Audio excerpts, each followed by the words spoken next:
Senhor, nós nos colocamos diante de Ti humildemente, clamando, Pai, pela Tua misericórdia sobre as nossas vidas.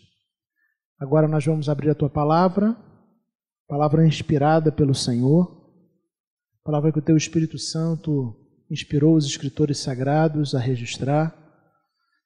E dessa forma nós pedimos que o Teu Espírito Santo agora ilumine as nossas mentes e corações. Que a gente consiga ter de maneira muito clara a consciência, a percepção daquilo que o Senhor tem para cada um de nós nessa noite. Assim nós oramos, Pai.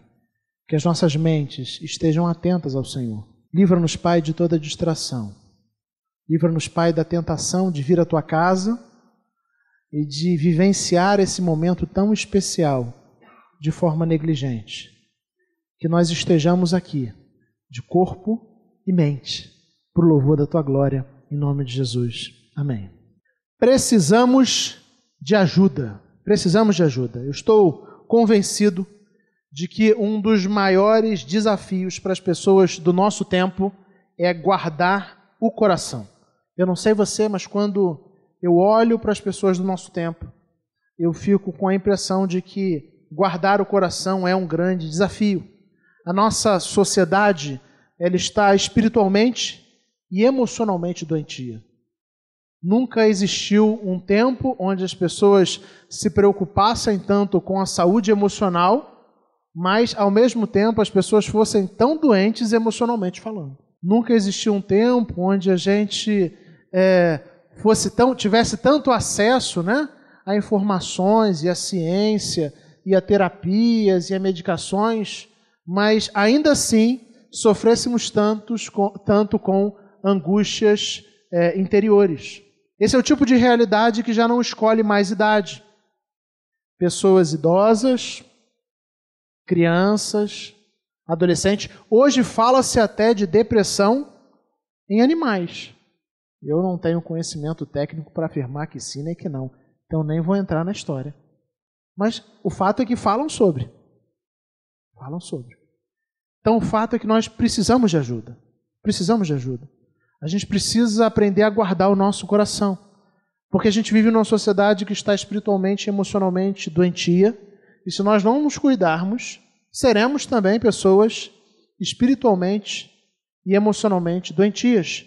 Nossos pensamentos e crenças determinam em larga escala as nossas emoções e sentimentos. Você começa a alimentar determinados pensamentos, aquilo que você pensa, aquilo que você crê, isso vai afetando as suas emoções. Alguém já disse que quem pensa demais, né, todos os ICs da vida acaba ficando depressivo.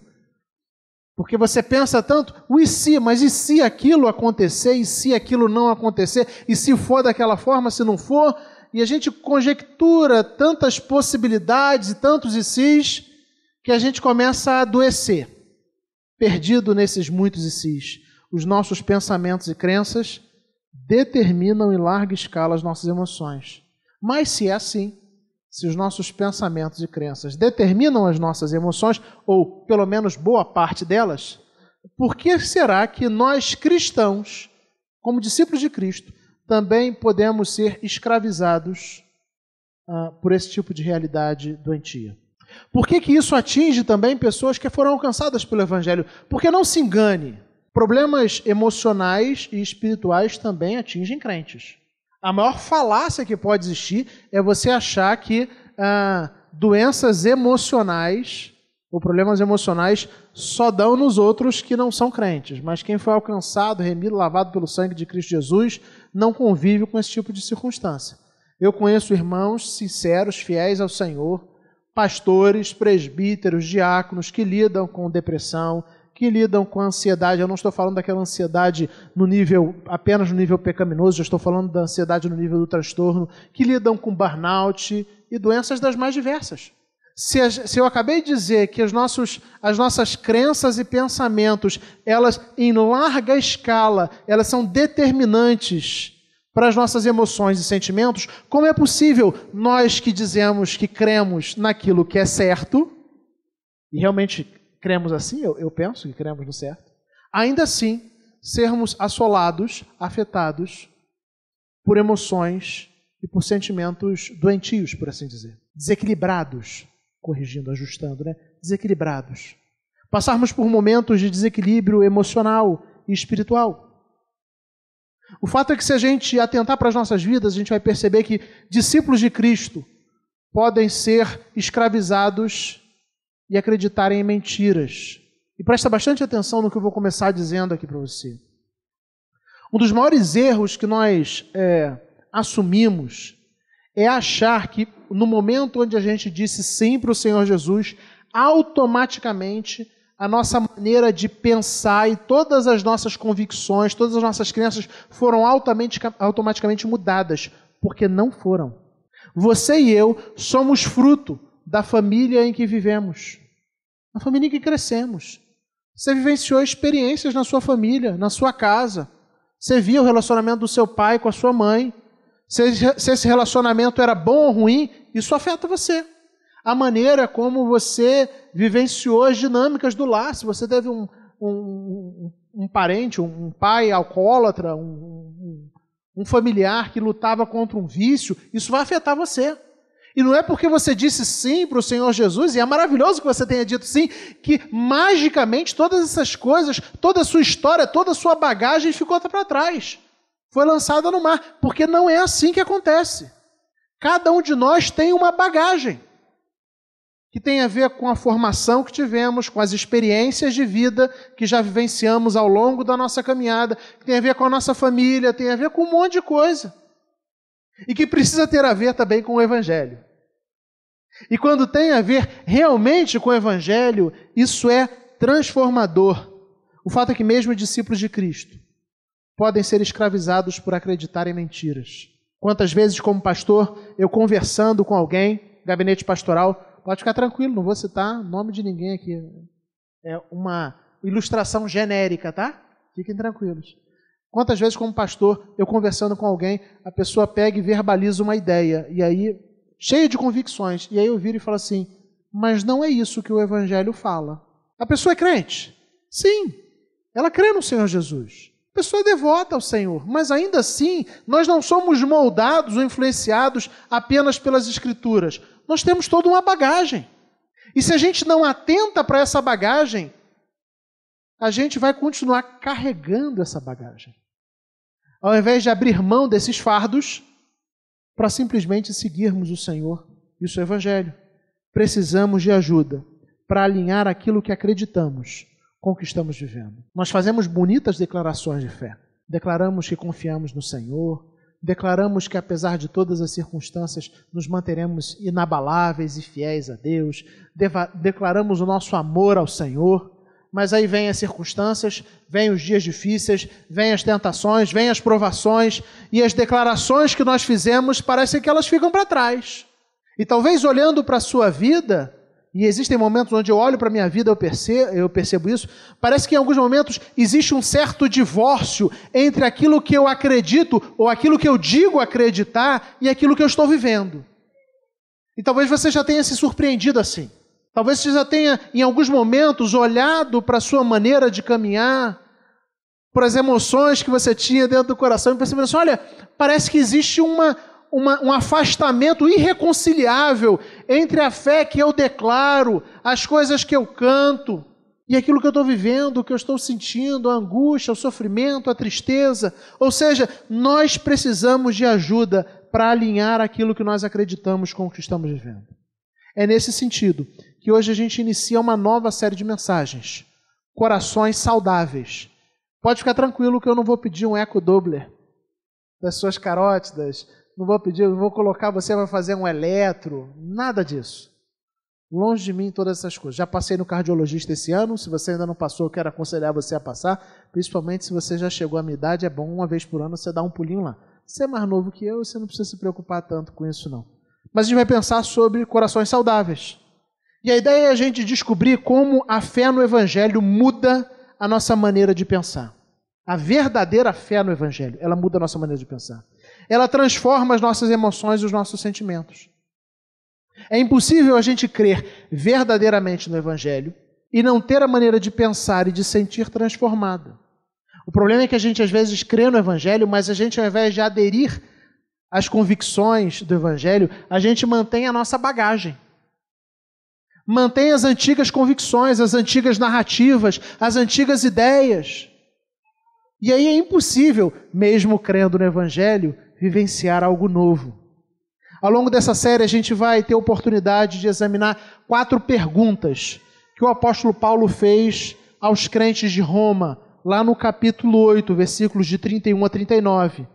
Talvez você já tenha em mente quais perguntas são essas, mas a cada domingo a gente vai analisar uma dessas perguntas. E é muito interessante porque cada uma dessas perguntas tem a ver com convicções básicas. Convicções que são básicas, fundamentais para a nossa caminhada. E que quando a gente entende essas coisas, quando a gente entende essas realidades, essas convicções básicas, elas têm implicações diretas na vida que nós estamos vivendo. Convicções que são claras e maduras e por isso nos ajudam a ter emoções e sentimentos maduros. Maduros, eu não estou falando psicologicamente, nada contra a psicologia. Hoje a Lucy não está aí. Nada contra a psicologia.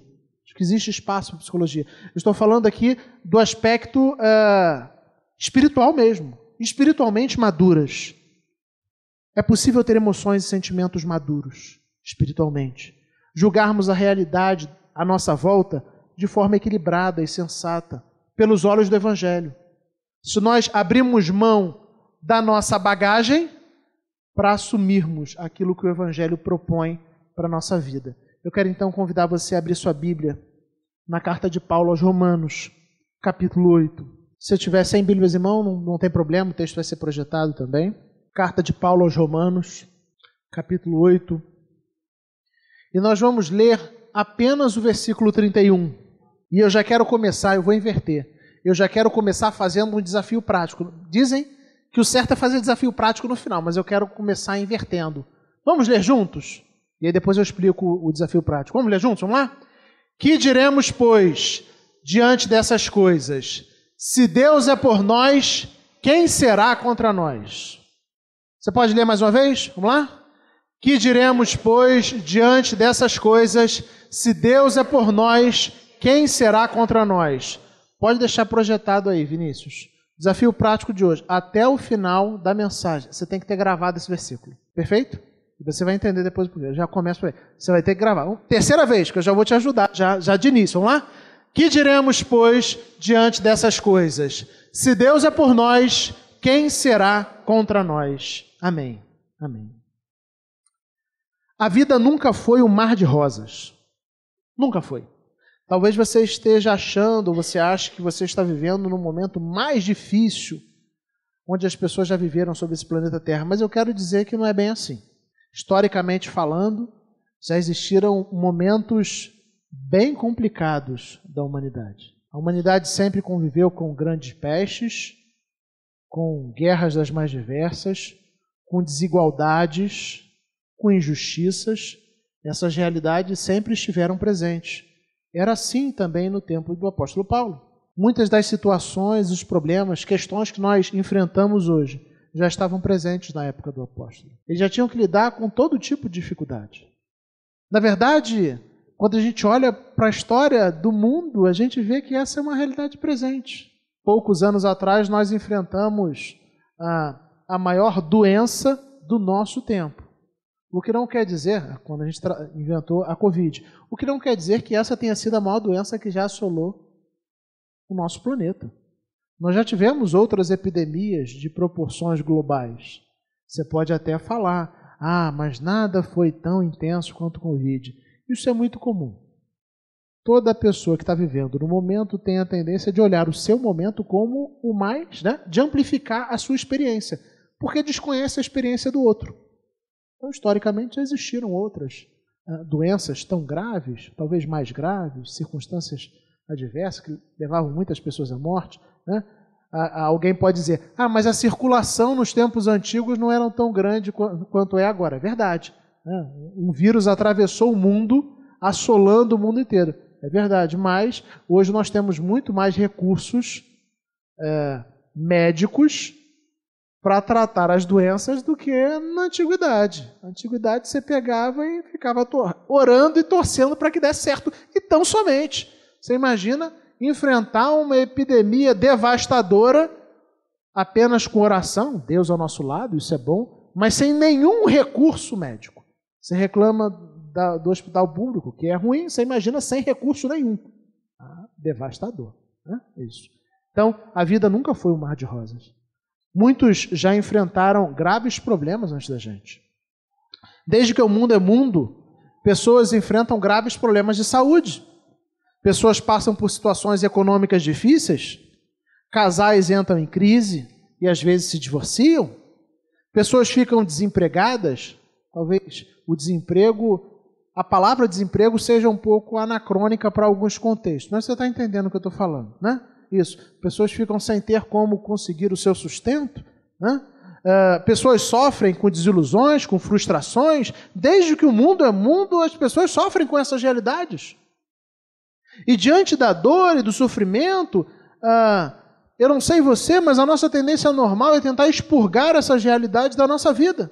Mas quando a gente olha de uma maneira madura, a gente percebe que o sofrimento, embora não seja desejável, ele faz parte da nossa condição humana. Faz parte da nossa condição humana. Aceitá-lo não significa tornar o sofrimento algo agradável, porque de fato não é. Também não tem a ver com achar uma explicação plausível. Quantas vezes a gente tenta achar uma explicação para dizer o porquê que as coisas aconteceram ou estão acontecendo do jeito que estão acontecendo. Nós crentes somos ótimos para isso, para tentar estabelecer relações de causa e efeito. Isso aconteceu por causa daquilo. Pouco tempo nós tivemos aquela enchente devastadora no Rio Grande do Sul e houve quem levantasse para falar assim, isso aconteceu, o juízo de Deus, porque aquela é a região do país onde tem mais pessoas com religiões equivocadas. E eu não estou negando que aquela seja uma região complexa para o Evangelho. De fato é, tá? De fato é. Estatisticamente falando, de fato é. Mas daí a gente atribuir um juízo de Deus com uma relação direta, eu seguraria um pouquinho no freio e teria um pouco mais de cuidado antes de fazer esse tipo de afirmação. O fato é que o sofrimento faz parte da condição humana e às vezes a gente não acha motivos nobres para justificá-lo. Nem sempre é possível achar algo que justifique o sofrimento. A gente tão somente é chamado a reconhecer a sua existência e a lidar com ele. Essa semana que passou eu fui a um sepultamento daquelas mortes que a gente considera morte súbita.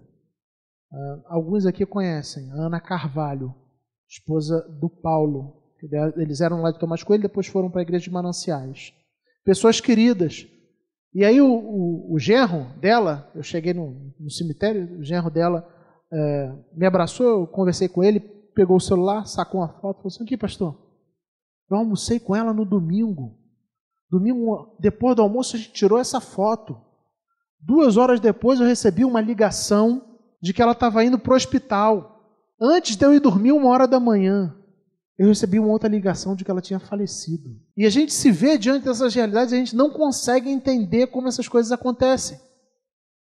A gente fica inquieto. Há quem pergunte como é que Deus permite uma coisa dessa? Como é que isso aconteceu? Eu não aceito isso. Mas desde que o mundo é mundo, nós já chegamos nesse mundo sabendo que um dia os nossos olhos vão se fechar. Existem mortes que nós julgamos súbitas, aconteceu de maneira prematura, principalmente quando morre jovenzinho, a gente fala que assim, foi prematuro. Quando já tem mais e mais idade, a gente fala assim, descansou no Senhor, né? Isso.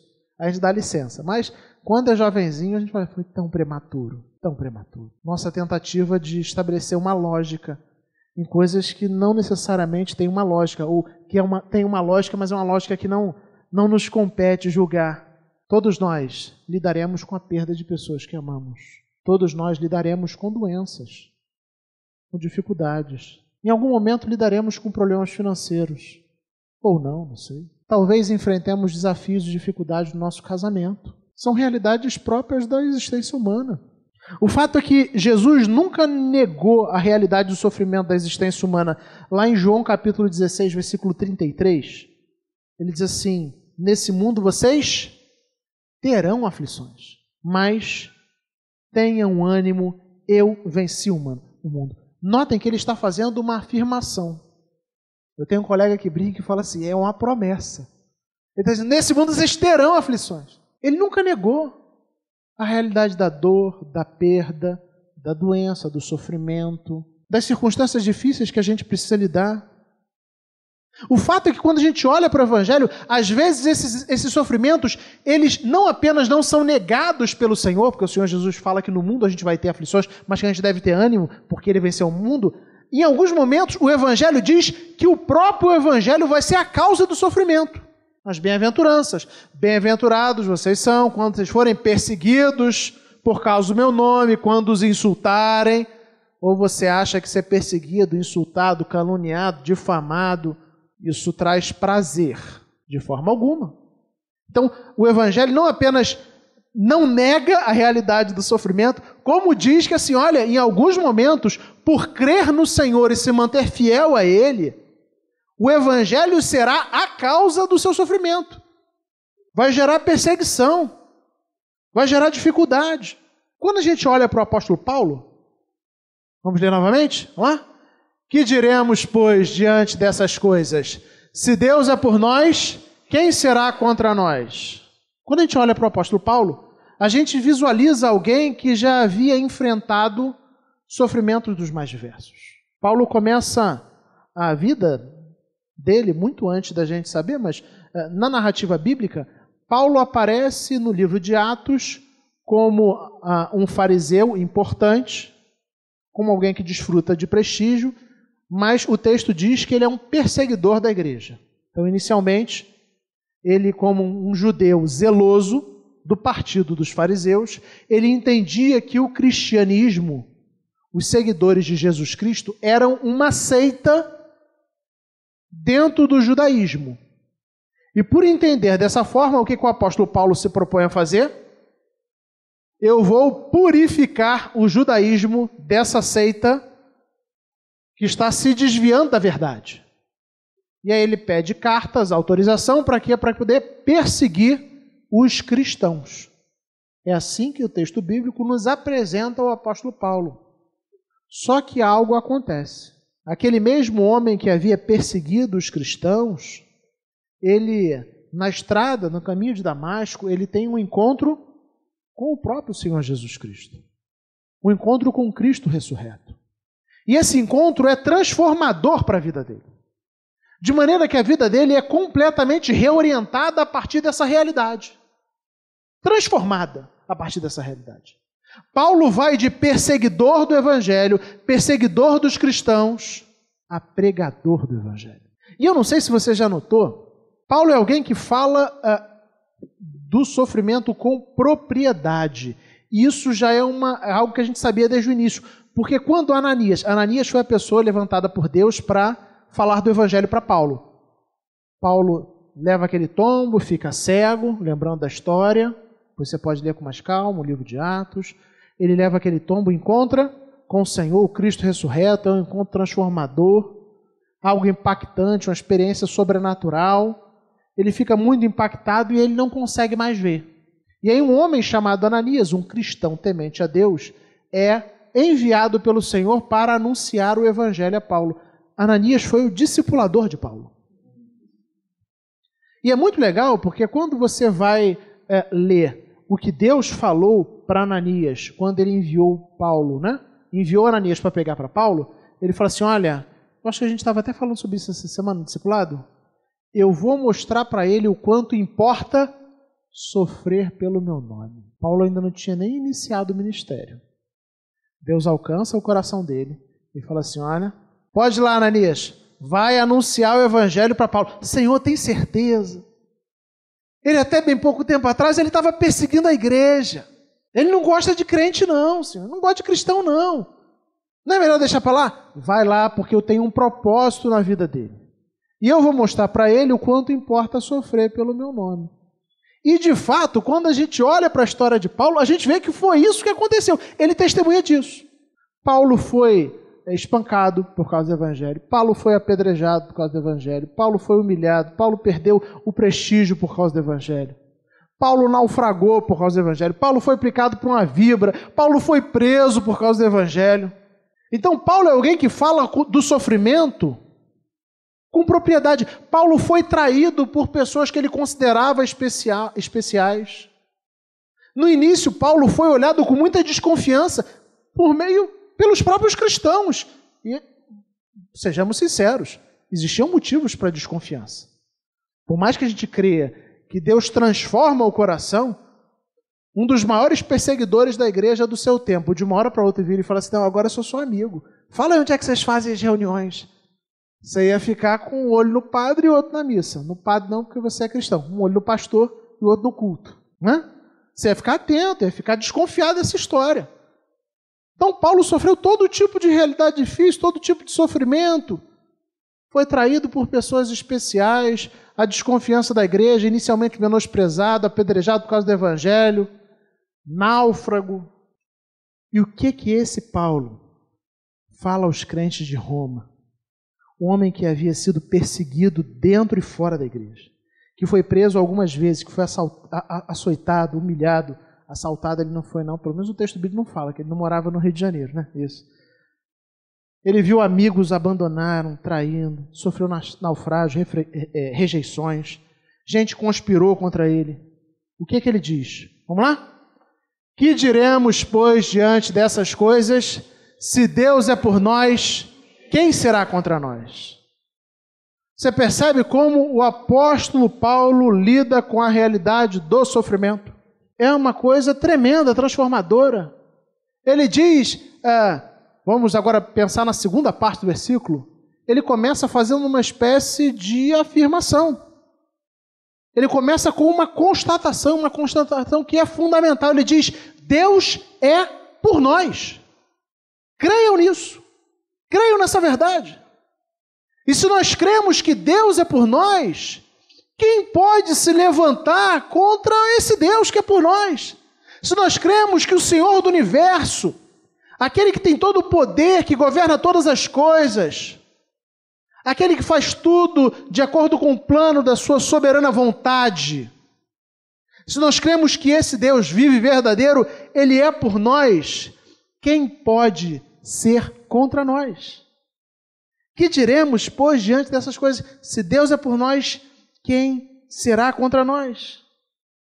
A verdade, queridos, é que nós temos do nosso lado um Deus que é absolutamente invencível. E a gente precisa aprender a confiar nessa realidade, nos momentos de luta, nos desertos que a vida proporciona para a gente. Quantas vezes, embora nós digamos que cremos no Senhor, você e eu nos pegamos desconfiados da bondade e do amor. Quantas vezes a gente olha para Deus como se fosse alguém que está contra nós? Em algum momento você já se percebeu assim? Pensando assim, olha, Deus, para isso está contra... É tanta bomba, é tanta pancada, é tanta dificuldade que Deus deve estar agindo contra mim. Deus deve estar muito zangado comigo. Ele deve estar muito furioso comigo.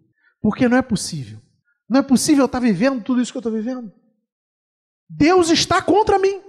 Paulo ele faz uma pergunta, mas é uma pergunta que é alicerçada numa afirmação, numa notícia maravilhosa. Deus é por nós. É uma notícia que faz toda a diferença ao nosso coração. Se nós cremos de fato que Deus é por nós, que Ele cuida das nossas vidas, que Ele está no controle de tudo, nós não temos motivos para temer. Quando a gente olha para as Escrituras, a gente vê essa verdade, essa certeza sendo vívida na vida de homens e mulheres de Deus. Acabamos de sair de uma série onde a gente falou sobre Daniel e seus amigos. Daniel e seus amigos, Sadraque, Mesaque e Abednego, passaram os desafios mais diversos na Babilônia. Mas em todos esses momentos, existia algo que estava ali, uma certeza presente. Deus é por nós. Deus está cuidando. Deus sempre cuida dos seus. E isso não quer dizer que eles não vão passar por momentos difíceis, porque Daniel, lembrando da série passada, Daniel e seus amigos passaram pelo exílio, por circunstâncias desafiadoras, mas ainda assim, Deus estava com eles. Deus estava com eles. Vamos mais uma vez? Que diremos, pois, diante dessas coisas, se Deus é por nós, quem será contra nós? Eu estou dando a chance, daqui a pouco eu vou tirar o versículo. Você vai gravando. Daqui a pouco eu vou tirar o versículo, já vai gravando aí na sua mente. Quando a gente olha para a história de José, falei de Daniel, a gente olha para a história de José. Você lembra da história de José? José, Antigo Testamento, livro de Gênesis. Depois você lê com mais calma. Tem que ler a Bíblia, gente, lê a Bíblia. José foi lançado num poço pelos próprios irmãos. Os irmãos o odiavam. Os irmãos o odiavam. Achavam ele muito besta, muito metido. E aí, o ódio era tamanho que eles primeiro pensam em matar. Depois eles falam assim, não vamos matar não, vamos lançar num poço e deixar ele morrer aí, para que a gente não suje as nossas mãos com o sangue dos nossos irmãos. Por fim, ele é vendido como escravo para mercadores. E ele vai parar no Egito. No Egito, ele serve como escravo. E ele começa a se destacar, e ele vai para a casa de Potifar. E lá ele se destaca tanto que ele se torna o segundo em importância, mordomo da casa de Potifar. Potifar coloca tudo debaixo da autoridade de José, com exceção da mulher de Potifar. Porque é só mulher, né? Mulher é mulher. Mas a mulher de Potifar começa a se sentir atraída por José. E ela fica atentando ele. Até que um belo dia, ela atenta e José faz o quê? Corre. Que é isso que a gente faz diante da tentação, tá? Diante da tentação, não vem com essa que você é forte, tem que fugir. Isso aí, foge mesmo. Ele foge. E o que acontece? Ela fica com as roupas dele, com um pedaço do manto dele, e denuncia como se ele tivesse tentado atacá-la. E por isso ele é preso. E lá ele fica um longo tempo na cadeia. Ele interpreta sonhos, é esquecido. E a história de José continua, né? Isso. Depois a gente pode ver com mais calma a história de José. Mas existe algo que chama muito a minha atenção todas as vezes que eu leio a história de José. Depois você lê com mais calma. Gênesis 39, Gênesis 40. Existe uma frase que se repete ao longo da narrativa toda. O Senhor, porém, estava com José. Deus é por nós. Deus é por nós. O Senhor estava com José quando ele foi vendido pelos irmãos, quando ele foi lançado no poço, quando ele prosperou na casa de Potifar, mas quando ele foi acusado injustamente e preso. Em todos esses momentos, Deus estava com José. Deus é por nós. Muito do nosso medo, muito da nossa insegurança, da nossa ansiedade, tem a ver com o nosso sentimento de que a gente está abandonado à nossa própria sorte. Ou com a nossa desconfiança de que, de fato, Deus é por nós.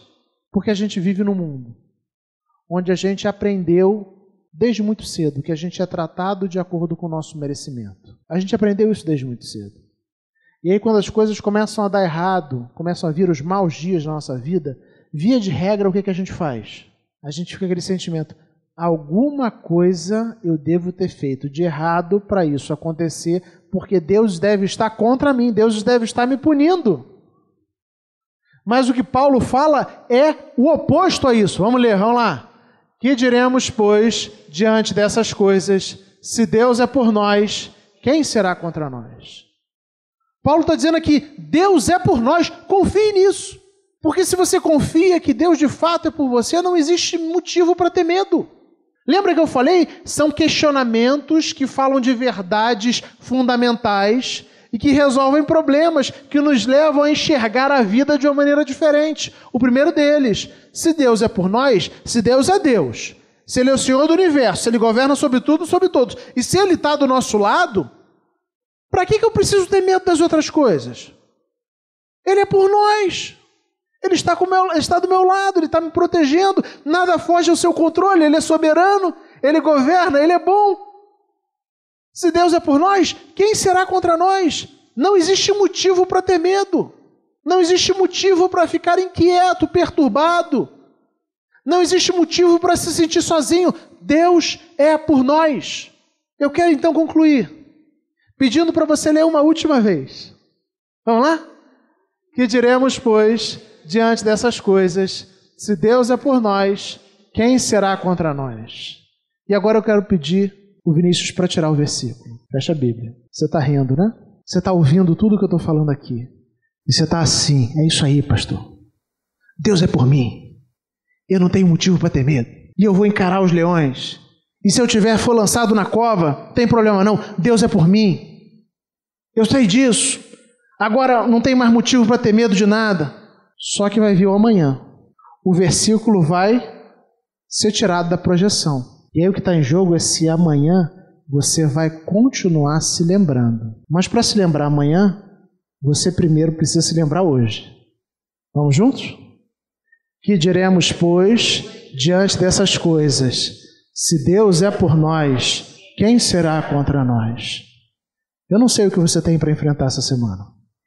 Eu não sei quais são os medos que você vai precisar lutar. Eu não sei quais são as batalhas, as notícias que vão chegar a você. Mas eu sei que você precisa ter essa verdade gravada no seu coração. Porque essa verdade faz toda a diferença. Deus é por você. Viva a partir dessa verdade. O texto não está mais projetado. Você gravou. O desafio é se você vai continuar lembrando. É se no momento de angústia, de medo, de dificuldade, você vai lembrar daquilo que a palavra diz. Que diremos, pois, diante dessas coisas? Se Deus é por nós, quem será contra nós? Lembre-se dessa verdade. Pregue isso ao seu coração. Vamos orar? Feche seus olhos. Fale com Deus. Cultive essa certeza. Você não precisa ficar desconfiado, questionando, perguntando: será que Deus realmente está do meu lado? Será que Ele não está contra mim? Será que Ele não virou meu adversário? Será que Ele não está zangado por alguma coisa que eu fiz? Que diremos, pois, diante dessas coisas? Se Deus é por nós, quem será contra nós? Deus é por você. Essa é a promessa do Evangelho. Deus sempre está presente. Ele promete nunca se ausentar. Os dias difíceis virão.